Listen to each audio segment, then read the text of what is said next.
My dear brothers and sisters in Christ, peace be with you. We heard from the Gospel that a young man ran before Jesus, knelt before him, and asked the question, "Good teacher, what must I do in order to inherit eternal life?" This question is a valid question for every believer. As it was asked by the young man before, so too every Christian must ask the same question. What must we do in order to possess eternal life? Jesus understood that burning desire of the young man.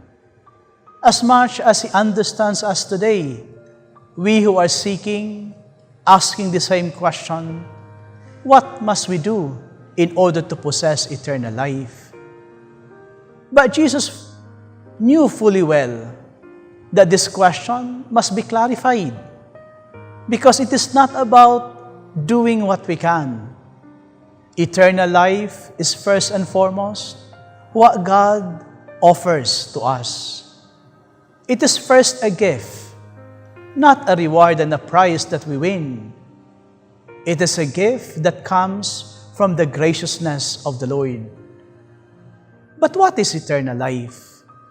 Immediately, Jesus trained the thought of this young man to a very important consideration. Why do you call me good? There is only one who is good, God alone. For a Jew, this was very important. Knowing Exodus 20, Deuteronomy chapter 6, in that covenantal language, they knew that God alone is their God, and therefore they must seek Him with all their heart. Therefore, eternal life is not so much a place to arrive at. It's a search for God who is one, God who is gracious, God who is compassionate. We must ask the question, what is eternal life? Is there any other life outside of God that is eternal? Of course, the answer is no, because only in God there is eternal life. In other words, eternal life is none other than God. Seeking for eternal life is none other than seeking for the face of God. Jesus now asked the young man, "What do the commandments say?" And we know that he enumerated and even told Jesus, "All of this I have done even from the very young age."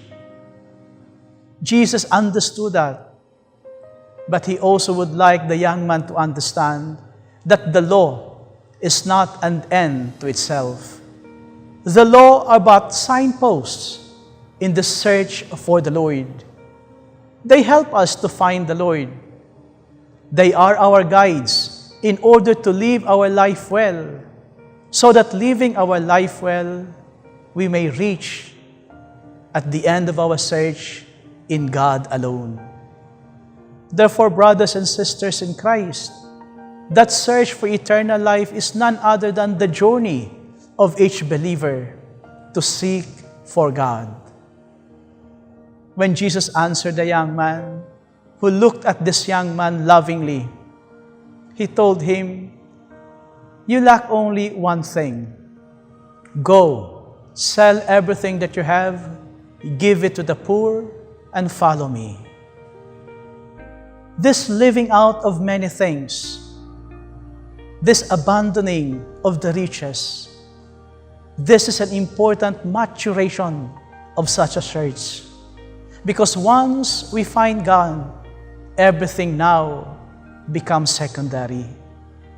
Once we find God, everything that we do will be relative. They are not the most important thing. But there is a second thought to this. You see, Jesus asked the young man to sell everything and give it to the poor. Following Jesus, searching for God, would also mean responsibility to those who are small, those who are weak, and those who are poor.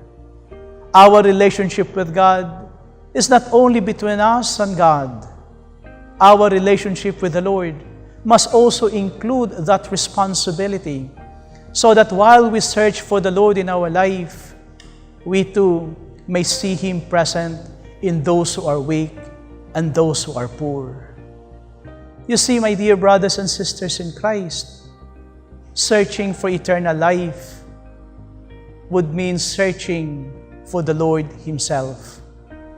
And Jesus now, in this Gospel of St. Mark, teaches us that to search for the Lord, to search for God, is none other than to follow Him. That is our name as disciples. That is our title as followers of the Lord. We follow Jesus Christ in order to seek for God, who is our eternal life. My prayer, as I continue to reflect together with you on the Gospels for our Sunday liturgy, may our celebration bring us to that desire, to that courage, to seek always for the Lord in everything that we do. And after we have found Him, after we encounter Him, may we pour out everything to this God who called us to be His own. And may our commitment to the Lord be translated as well into a commitment to those who are poor and to those who need our help. This is Father Ulrich of the Rogationist Fathers, wishing each one of you the peace of the Lord Jesus Christ.